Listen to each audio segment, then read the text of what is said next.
Memorial Day 2022, a day dedicated to remembering and honoring the supreme sacrifice the men and women of the United States military who have given the last full measure of devotion. They gave their lives to defend and protect the freedoms that we all too often take for granted. Our nation was founded by patriots who pledged to each other their lives, their fortunes, and their sacred honor so that we might live in freedom. We are the descendants of free men and women who, with their courage, honor, blood, and sacrifice, secured the freedoms we enjoy today. If you wish to honor these men and women of America's military, then strive each day to live a life worthy of their sacrifice. Freedom is never more than one generation away from extinction. We don't pass it down to our children in the bloodstream. We must fight for it, we must preserve it and defend it and hand it down for them to do the same. America has always desired to live in peace.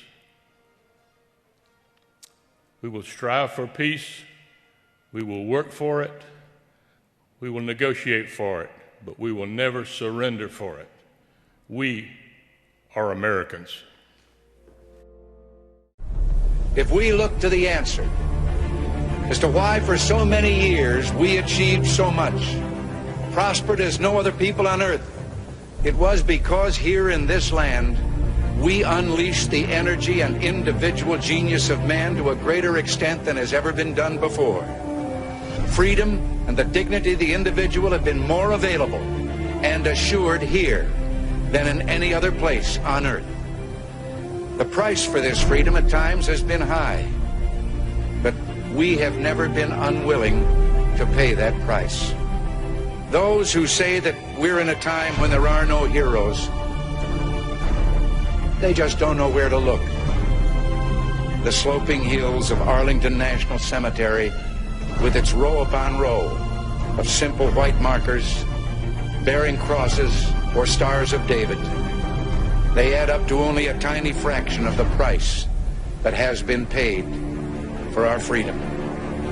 Each one of those markers is a monument to the kind of hero I spoke of earlier. Their lives ended in places called Belleau Wood, the Argonne, Omaha Beach, Salerno, and halfway around the world on Guadalcanal, Tarawa, Pork Chop Hill, the Chosin Reservoir, and in 100 rice paddies and jungles of a place called Vietnam.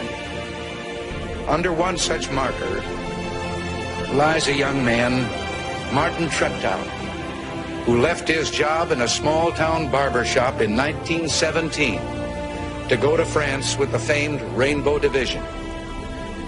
There on the Western Front, he was killed trying to carry a message between battalions under heavy artillery fire. We're told that on his body was found a diary. On the flyleaf, under the heading, My Pledge, he had written these words: America must win this war. Therefore I will work, I will save, I will sacrifice, I will endure. I will fight cheerfully and do my utmost as if the issue of the whole struggle depended on me alone. We must realize that no arsenal or no weapon in the arsenals of the world is so formidable as the will and moral courage of free men and women. It is a weapon our adversaries in today's world do not have. It is a weapon that we as Americans do have. Let that be understood by those who practice terrorism and prey upon their neighbors. As for the enemies of freedom, those who are potential adversaries, they will be reminded that peace is the highest aspiration of the American people. We will negotiate for it, sacrifice for it. We will not surrender for it now or ever. We are Americans.